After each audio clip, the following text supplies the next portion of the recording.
Muy buena, mis queridos hermanos. Un privilegio una vez más estar con ustedes a través de esta herramienta que el Señor nos permite en este tiempo tan especial que están compartiendo en la amada congregación a la cual me estoy dirigiendo en esta oportunidad.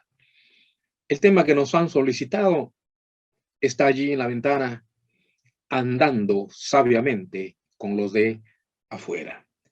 El texto referencial está en Colosenses 4, 2 al 6, que dice: perseverad en la oración, velando en ella con acción de gracias, orando también al mismo tiempo por nosotros, para que el Señor nos abra puerta para la palabra, a fin de dar a conocer el misterio de Cristo, por el cual también estoy preso, para que lo manifieste como debo hablar. Andad sabiamente para con los de afuera, redimiendo el tiempo. Sea vuestra palabra siempre con gracia, sazonada con sal, para que sepáis cómo debéis responder a cada uno. Le damos gracias, Señor, en esta hora. Bendecimos tu muy santo nombre, Señor. Ayúdanos con el ministerio de tu palabra. Asístenos, Señor, con aquello que hemos de compartir y que sea de bendición, edificación y en particular, Señor, de compromiso para contigo en medio de estos tiempos en los cuales nos encontramos. Te lo pedimos así, Señor amado, en tu nombre. Amén y amén. A veces se nos hace difícil relacionarnos con el mundo no cristiano, con aquellos que nos rodean obviamente a diario y que pues, no comparten nuestra fe en el Señor. Y quizás sea esto porque a veces cuesta diferenciarnos de ellos a causa justamente de la fe que profesamos. Muchas veces nos identificamos como creyentes, como cristianos, y a veces ponemos una aureola encima de nosotros y como que marcamos una distancia que solamente queda en palabras algunas veces. Quizá esto ocurre porque no estamos muy seguros de querernos distanciar o diferenciar del mundo para que el mundo nos acepte.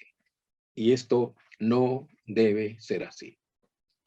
Hoy, a la luz del énfasis general de la congregación, que se titula Una iglesia que glorifica a Dios, vamos a ver dos aspectos muy importantes, pero para enfatizar más bien lo particular de cómo la iglesia debe vivir y relacionarse con el mundo en esta nueva realidad, pero también en cualquier otra realidad asimismo. Y entonces, en el bosquejo hemos desagregado precisamente la naturaleza secuencial del texto asignado. En primer lugar, la vida interna o secreta de oración, versículos 2 al 4. Y en segundo lugar, la vida externa o de testimonio al mundo, versículos 5 y 6. En primera instancia, la vida interna o secreta de oración, que va de los versículos 2 al 4. Hay algunas cosas muy interesantes, como demandas. En primer lugar, dice, perseverando en la oración. Y entonces, antes de entender cuál es la esencia de lo que es perseverar, tenemos que definir qué es la oración, porque hablamos mucho de la oración, pero a veces no entendemos qué es. En primer lugar, la oración es el medio de obtener para nosotros y para otros la satisfacción de las cosas, tome nota, necesarias, tanto físicas como espirituales. Una definición sencilla para que pueda quedar con nosotros. Pero en segundo lugar, la oración es el vehículo para la confesión de los pecados. A través de la oración también le confesamos los pecados al Señor.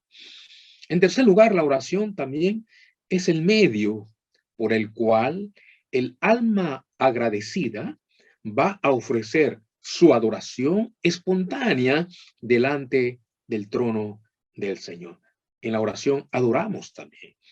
En cuarto lugar, la oración es la herramienta para suplicar por la extensión del reino de Dios y pedir también, mire esos elementos, pedir por nosotros, pedir por los seres queridos, pedir por los hermanos en la fe, pedir por los enfermos, más aún en esta coyuntura, y en particular por todos los hombres. Y finalmente la oración es el arma contra el ataque del diablo y sus ángeles. Es en oración donde batallamos algunas veces también frente a estas fuerzas del mal. Habiendo conocido qué es la oración, entonces recién podemos preguntarnos cómo hacerlo. Es San Pablo el que nos dice cómo hacerlo. Dice, perseverad en la oración, primera parte del versículo 2. ¿Implica qué perseverar? Significa sostenerse, pero no cuando se tiene todo a favor. Tome nota de eso. Sino sostenerse a pesar de, generalmente la fe se pone a prueba en las circunstancias adversas y se sostiene, hermanos, se sostiene con la oración. El apóstol decía aquí como que oremos una forma regular. Oren a pesar que las circunstancias parecen contrarias. Mantengan la comunión con el Señor y por favor no decaigan. Esa es la idea que está ahí. Es decir, mis hermanos, la oración no es infrecuente y no se trata de ensayar o de errar. Es decir, yo debo orar no como un ensayo más, debo orar y debo perseverar porque ese es el aire, el oxígeno que necesito hoy para enfrentar estos tiempos. La oración entonces significa que no es casual, tampoco es una oración olvidadiza. Pero en segundo lugar, Pablo dice, no solo perseverar, dice velando en ella. La oración tampoco, hermanos queridos, es una ceremonia o una formalidad. No, mi hermano, más bien, dice ahí, es estar conscientes de la seriedad que este mandamiento encierra. Literalmente implica, ¿sabe qué? Estar alerta.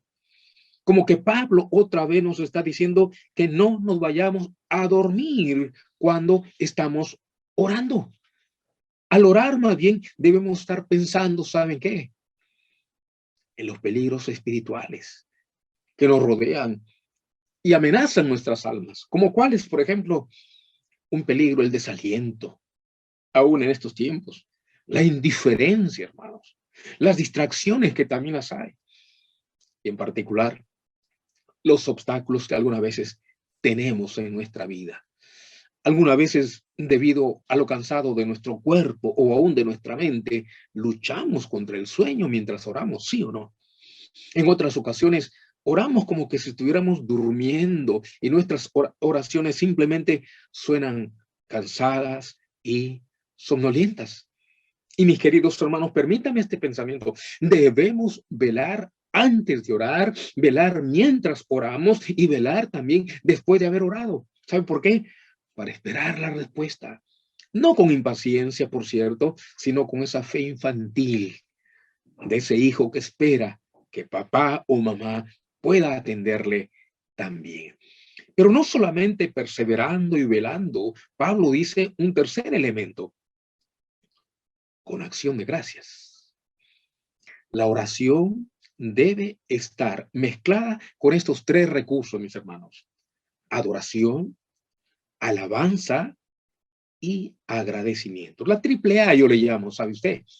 Adoración, alabanza y agradecimiento. Es decir, mis queridos hermanos, lo que sobresale aquí, acción de gracias, el agradecimiento, gratitud por todos los innumerables favores del Señor. Y por todas las cosas, sean estas gozosas o a veces de tristeza, por las misericordias espirituales que el Señor ha hecho con nosotros, por nuestras personas, por nuestra familia, por ámbitos locales, regionales o aún por nuestro país. Y aún, hermano querido, en esta coyuntura, ¿cómo no orar por nuestro país en esta circunstancia en la cual nos encontramos? Un paréntesis. Lo muy impresionante de este texto, ¿sabe qué? Es que San Pablo está hablando de acción de gracias estando en prisión. Estaba preso. No estaba escribiendo ni predicando en una oficinita con aire acondicionado, con luz ambiental, con sonido de música instrumental para matizar. No, no, ni alfombra. Él estaba preso. Y aún ahí dice, con acción de gracias. ¿Sabe por qué? Es que la gratitud es un ingrediente muy, muy importante. Si no agradecemos a Dios y solamente pedimos, mis hermanos, nuestra oración es egoísta.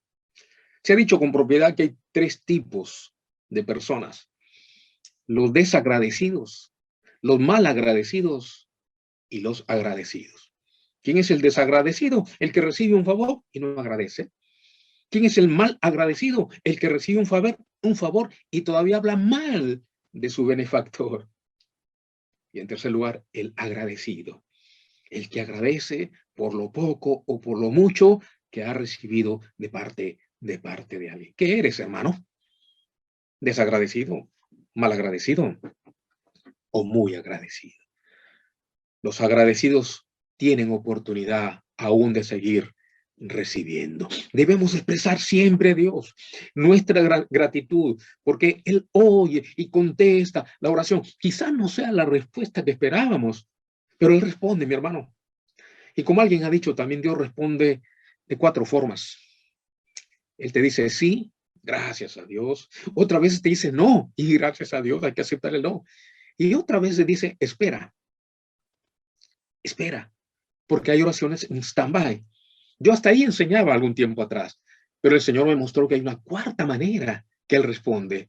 Es como dice Efesios 3, 20 y 21. Mire lo que dice: al que pueda hacer muchísimo más que todo lo que podamos imaginarnos o pedir, por el poder que obra eficazmente en nosotros, a Él la gloria en la iglesia, en Cristo Jesús, por todas las generaciones, por los siglos de los siglos. ¿Sabes cuál es la cuarta manera que Dios responde? Sí, no, espera y más allá de lo que le pedimos o entendemos o aún esperamos. Efesios 3, 20 y 21. Qué hermoso, hermano. Podemos traerle todo a Él. Concédame la libertad de decirle que nada es pequeño para obtener su amor. Nada es demasiado grande para la fuerza del Señor y nada es demasiado difícil para su sabiduría. Por lo que debemos perseverar y velar en ello. Gloria al Señor. Pero llegamos a una segunda sección de este segmento para hablar de la prioridad de San Pablo, porque esta porción, versículo 3 al 4, hay algunos elementos importantísimos. Dice él, orando también al mismo tiempo por nosotros, para que el Señor nos abra puerta para la palabra. Pareciera que San Pablo está queriendo decir, mientras estamos en la lista de oración, por favor, sigan orando por nosotros. Pero un detalle, hermanos. San Pablo no pidió por una oración para sus necesidades personales, las cuales obviamente eran muchas estando en prisión, sino que él pide que se abra la puerta, pero no para la salida de la prisión, sino para predicar ahí dentro la palabra del Señor. ¿Y sabe por qué, mi hermano? Es que la iglesia no está presa. La iglesia no está en cuarentena. La palabra del Señor tampoco está presa, hermanos. Y gloria al Señor por esta gran realidad.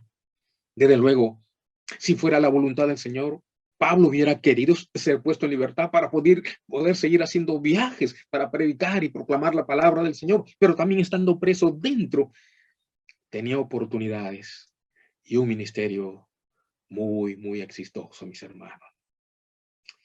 Permítame decirle algo más. Si era necesaria la oración a Dios para que abriera aún las puertas para el apóstol Pablo, cuanto más nosotros debemos orar para que nos abra puertas, para proclamar la palabra del Señor. Y al mismo tiempo, hay que estar alerta para aprovechar toda oportunidad en este tiempo de pandemia. ¿Cuánto más, hermanos queridos? ¿Cuánta gente está viniendo al Señor? ¿Cuánta gente está conociendo al Señor? ¿Sabe por qué? Por las necesidades que se han agolpado en este tiempo. Y solamente sabemos que en el Señor hay la oportunidad, hay la bendición de que otros vengan al Señor. Este bendito hombre de Dios, hermano, estaba en la prisión. Y no por estafar, no por haber infringido la ley, sino por predicar de Cristo. Y aún estando preso, continuó siendo embajador del Señor. Permítame reiterarle, hermano. Pablo pudo haber pedido oración unida por su liberación, pero no lo hizo. Pudo haber pedido oración, hermano, para que todas sus necesidades fueran suplidas, pero no lo hizo. Sin embargo, su petición es para seguir hablando y escribiendo, haciendo claro y evidente el evangelio, aun cuando eso lo significaba estar preso. Pero él dice, a fin de dar a conocer el misterio de Cristo, aún para dar a conocer el misterio de Cristo, por el cual también estoy preso. Fíjese, hermano querido, él estaba preso por predicar, no por engañar, estafar, no, estaba ahí por predicar la palabra del Señor. ¿Qué ejemplo nos da este siervo de Dios? Pero también, él dice, para que lo manifieste como debo hablar. Versículo 4. Qué humildad, hermanos. Cuán dependiente era San Pablo del Señor. Y qué contraste con los predicadores de hoy. Nos incluimos quizás, hermanos, ahí. ¿Por qué? Es que es maravilloso ver cómo la predicación y los escritos de Pablo era para sus oyentes y subrayado, hermanos, y aún lo son para nosotros hoy. Y en ello glorificar a Dios. No hay día domingo, hermanos, que no se hable de la palabra de Dios. Y aún en ello, no hay domingo que no se hable de este siervo del Señor, que aún sus escritos sirvieron para esos años, para ese tiempo, y mucho más. Hoy también, hoy también. Pablo nunca estaba satisfecho, ¿sabe? ¿Y quién, qué predicador puede estar satisfecho, hermano, con lo que pudiera estar haciendo hoy? Es que es necesario predicar y defender la verdad con toda claridad, porque siempre habrá falsos maestros que buscan la manera de pervertir el evangelio e introducir alguna hueca filosofía humana en estos tiempos, mis hermanos. Todos los que predicamos y enseñamos la palabra del Señor, también deberíamos decir lo mismo para que lo manifieste como debo hablar, porque sabe que, hermano, también un buen mensaje puede ser proclamado incorrectamente. Y por eso este anhelo de Pablo, para que lo que voy a manifestar, lo que voy a expresar, lo que voy a proclamar, realmente debe ser como el Señor quiere. Qué hermosa realidad. Esta primera sección entonces tiene que ver con la vida interna, la vida de oración y con el paréntesis enfatizado de nuestro muy querido Pablo, que anhelaba lo mismo también. Pero llegamos a la segunda parte, a la vida externa de testimonio al mundo. La vida externa de testimonio al mundo. Dice ahí, andad sabiamente. En primera instancia, tenemos que responder esa pregunta.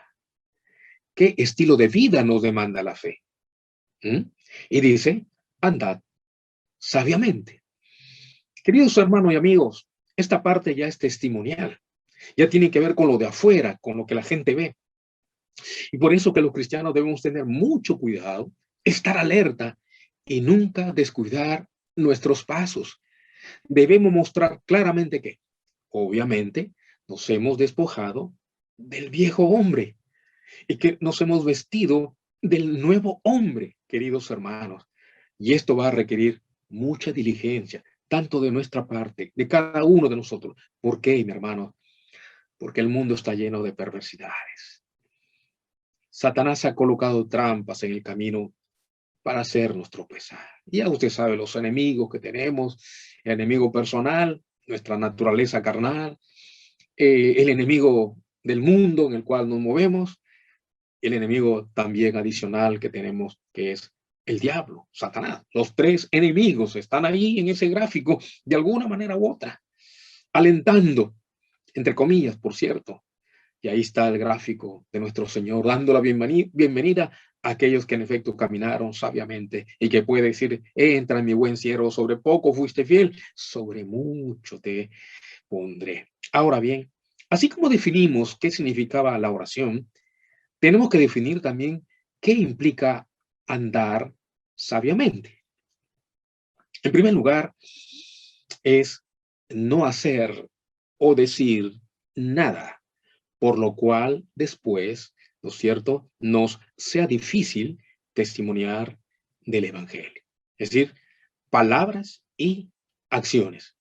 Cuidarlas, porque eso habla de sabiduría. Pero en segundo lugar, también andar sabiamente es estar alerta para usar esas oportunidades que Dios nos da para compartir de su palabra. Eso es también andar sabiamente. Pero también, en tercer lugar, es estar cumpliendo con nuestras responsabilidades, pagando nuestras cuentas y honrando, honrando nuestras promesas. Ahora, mis hermanos, qué difícil es predicar a alguien que ya tiene un mal testimonio de nosotros los creyentes. Qué difícil es hablarle del Señor a alguien que conoce que no hemos caminado sabiamente para con ellos. No debemos copiar el andar del mundo, hermanos, en ninguno de sus sentidos, sobre todo en los valores. Si dejamos nuestras convicciones de lado y adoptamos el pensar o el actuar del mundo, estaremos siendo tropiezo en lugar de bendición. No nos olvidemos, mis hermanos, que somos carta leída al mundo. El mundo, hermano, ve en nosotros lo que vivimos y si vivimos de acuerdo a lo que decimos. Miren lo que dice 2 Corintios 3:2.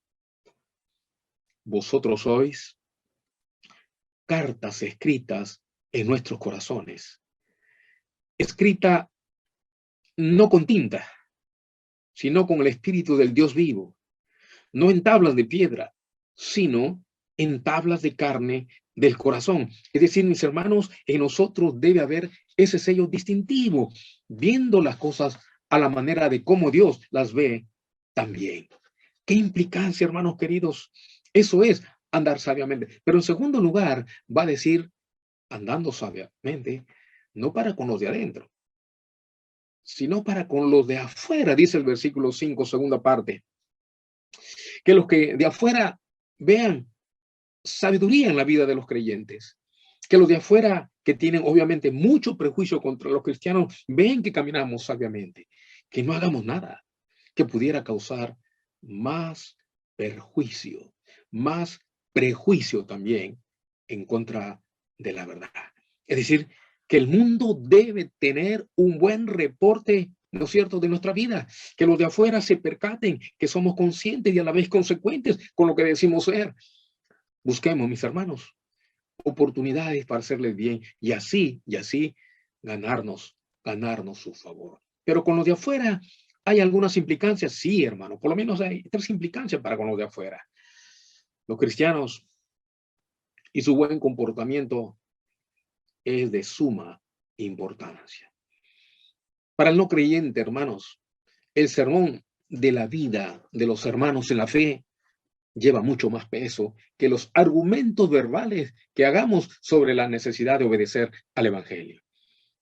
Permítame decirle, hermano, los inconversos observan todo aspecto de la vida de los cristianos, todo, mis hermanos. Algunos obviamente para saber más de la Escritura y otros sencillamente para buscar ocasión contra nosotros, ya sea en nuestras actitudes, ya sea en el buen o mal genio, en nuestra forma de hablar, en nuestra forma de actuar. A veces ellos, hermanos, están observando. Los cristianos y su buen comportamiento es de suma importancia para los de afuera. Pero en segundo lugar, los cristianos deben adornar la doctrina de Cristo con su vida fiel. ¿Cómo así? Fíjese, mi hermano, los de afuera siempre piensan que los santos no solo deben predicar a Cristo, sino que también deben mostrarlo. Es decir, mis hermanos, el sermón predicado por la vida del creyente es convincente. Nuestros hechos hablan más fuerte que nuestras palabras. Les repito, hermano, nuestros hechos hablan mucho más fuerte que nuestras palabras. Y el mundo está pendiente de ello. Por eso, en tercer lugar, al Señor le importa mucho lo que los de afuera piensen acerca de nosotros, los discípulos del Señor. El Señor espera que sus discípulos, el Señor espera que sus hijos, el Señor espera que sus creyentes tengan una actitud buena hacia los inconversos.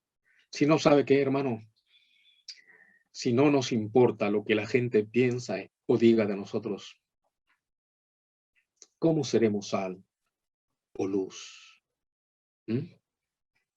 ¿Cómo seremos sal o luz para ellos?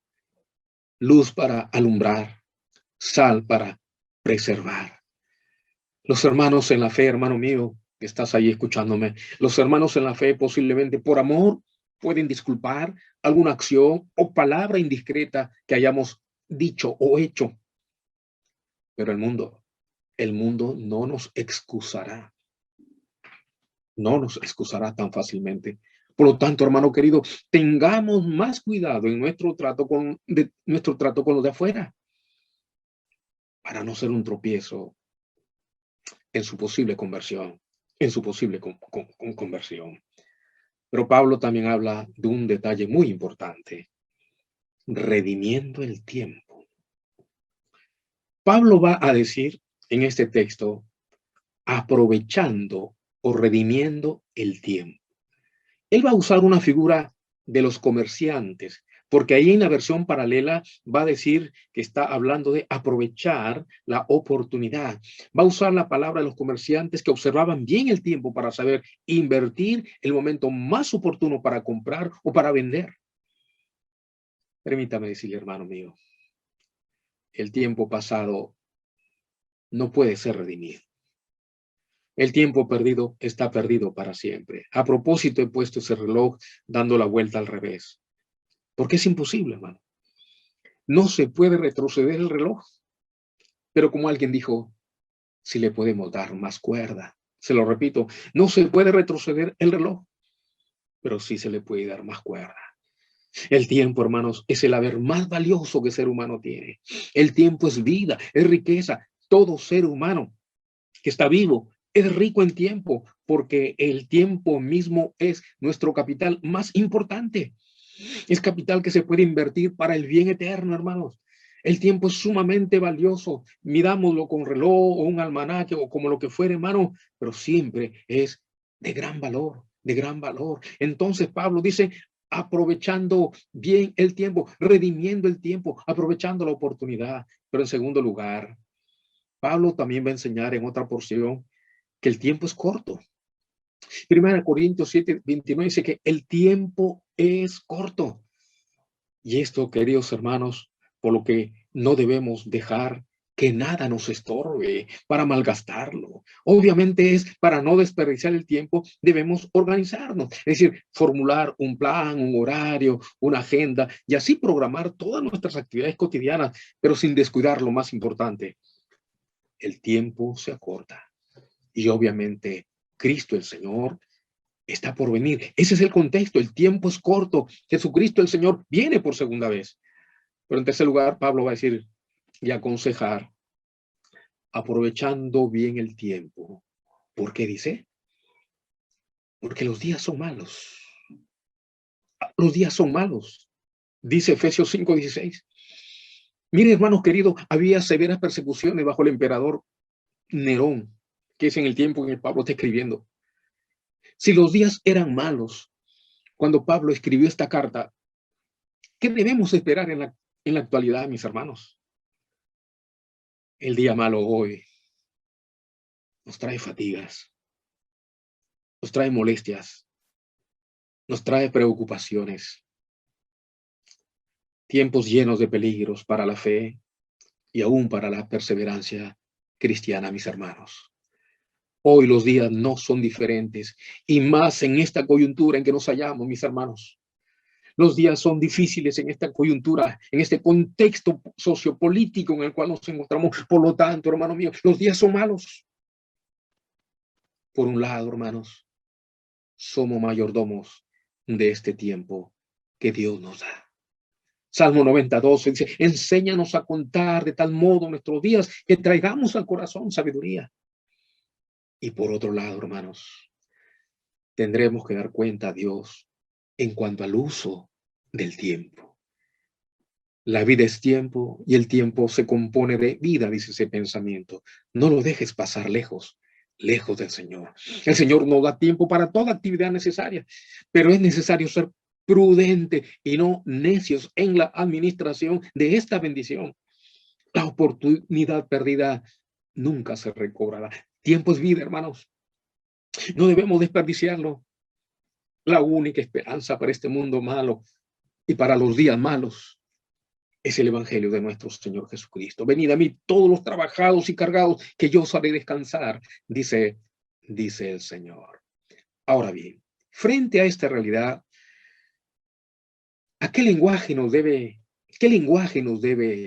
caracterizar aún en este ámbito con la gente del mundo? Dice, sea vuestra palabra siempre con gracia. Ahora, ¿qué significa gracia? En el versículo 6, entonces dice, sea siempre vuestra palabra con gracia. Ahora, permítame ir lentito y para poder aclarar esto. Usted sabe que la conversación de los mundanos, de la gente de mundo, es corrupta, es violenta y está llena de palabras que excitan las pasiones carnales. El cristiano debe ser conocido también por su lenguaje afable. De nosotros se debería decir, por ejemplo, en la ventana que sigue, ambos puedan decir, me agrada dialogar contigo, porque siempre recibo una palabra de aliento o una corrección, pero hecha con tanta gracia, con tanta gracia. Queridos hermanos y amigos, el mundo debe escuchar de nosotros algo diferente, algo deseable, algo que nos haga especiales. Y dice ahí, no solamente con gracia, dice sazonada, pero no sazonada con pimienta, con palabra de grueso calibre, con sal. Dice, si nuestra palabra, una primera instancia, está sazonada con sal, no hablaremos palabras de grueso calibre. ¿Y qué significa la palabra de grueso calibre? Efesios 4:29 nos va a decir, ninguna palabra corrompida salga de vuestra boca, sino la que sea buena para la necesaria edificación a fin de dar gracia a los oyentes. Fíjese el primer consejo que nos habla el Señor con respecto a nuestras palabras. Pero Efesios 5:4 dice más. Ni palabras deshonestas, ni necedades, ni truanerías que no convienen, sino antes, otra vez, acciones de gracia, mami. ¿Qué son palabras deshonestas? ¿Sabe qué son? Son las obscenidades, palabras vergonzosas o expresiones contrarias al pudor y a la decencia. ¿Qué son las necedades? Necedades son las vulgaridades, jergas de alto voltaje que a veces escuchamos o podemos proferir. Truanerías, dice. ¿Qué son las truanerías? Estaba revisando y tiene una gama de significado la palabra truán o truanería, o el truanero, el truán, la persona. Es el que habla, las truanerías son las groserías, disparates. Cuando uno se burla de lo decente, de la castidad y toda cosa virtuosa, cuando está hablando de chistes colorados, chistes de alto voltaje, picardía, engaño, estafa y toda patraña o la grande mentira, esos son truanerías. Fíjese qué fuerte es esto. En segundo lugar, las palabras en el mundo actual. Mira algunas características. Ahora, cada vez más se aceptan las palabras más corrompidas en las conversaciones diarias, por ejemplo, mis hermanos. ¿Cómo así? Hay muchas palabras sazonadas que se oyen ahora allí en la televisión, en las canciones populares que usted y yo escuchamos, o cuando leemos en los diarios, en las revistas, y también se escuchan en conversaciones que se hacen hoy y que hace 15 o 20 años nunca se pronunciaban en público, mucho menos delante de damas y de niños. Hoy no se respeta, hermanos queridos, aún esa realidad. En segundo lugar, hoy la degeneración en el lenguaje musical es muy precipitada, muy ligera, muy liviana. Un fenómeno sobresaliente, dice allí, en nuestra época son los llamados conciertos, que yo le llamaría más bien desconciertos de la música rock duro, donde las emociones de rebelión, de frustración y de pura malicia se expresan y dan rienda suelta. Las canciones, usted verifica eso, las canciones y todo el lenguaje de los que allí participan son totalmente corruptos, como también sus gestos que reflejan su identidad con lo sensual, lo oculto y aún con lo satánico, con lo satánico. Tercer lugar, al presente hay otra especie también de groserías que son muy populares. ¿Cuáles son? Se trata del lenguaje de doble sentido, las indirectas o las sugerencias vulgares, ¿ve? Las truanerías. Las llamadas, entre comillas, comedia de la televisión moderna, si usted se percata, se basan en gran parte en este tipo de lenguaje. ¿Cómo así? Es que lo que no es abiertamente vulgar, mis hermanos y mis amigos, pero sutilmente sugiere lo sucio o lo sensual, ya no se considera gracioso o de buen gusto, y de comedia más bien se transforma en tragedia, porque está impregnando un lenguaje sutil, perverso y a la vez pagano, pagano. Y así, novelas en la televisión o en el cine, si no están repletas de sensualidad, violencia, intriga y traición y lenguaje de alto voltaje, no son populares, no son populares. Y entonces, de esto, hermanos, debemos cuidarnos. ¿Cómo se puede corregir? Para ir cerrando, ¿cómo se puede corregir este problema de hablar palabras corrompidas? Bueno, limpiando el corazón, hermanos. Todo emana del corazón. Las palabras corrompidas que salen de la boca indican que el corazón, o sea, el carácter, el alma de ese ser humano puede estar corrupto. Proverbios 4:23 nos va a dar el alcance. Dice, sobre toda cosa guardada, guarda tu corazón, porque de él mana la vida. ¿Ve? Es el asunto no de los labios, es del corazón. De ahí emana, hermano, la vida. En segundo lugar, Mateo 12:34-35 nos va a hablar una realidad también adicional, que el hombre bueno, del buen tesoro de su corazón, saca lo bueno, y el hombre malo, del mal tesoro de su corazón, saca lo malo. ¿Por qué? Y da la razón. Porque de la abundancia del corazón habla, habla la boca. Fíjese qué interesante. En tercer lugar, Santiago 3:9 nos va a decir, con ella, o sea, con la lengua, bendecimos al Dios y Padre, y con ella maldecimos a los hombres que están hechos a la semejanza de Dios. De una misma boca proceden bendición y maldición. Hermanos míos, esto no debe ser así. Y finalmente, la consecuencia del mal uso de nuestros labios, de nuestra lengua. Proverbios 18:21 dice, la muerte y la vida están en poder de la lengua, y el que la ama comerá de sus frutos.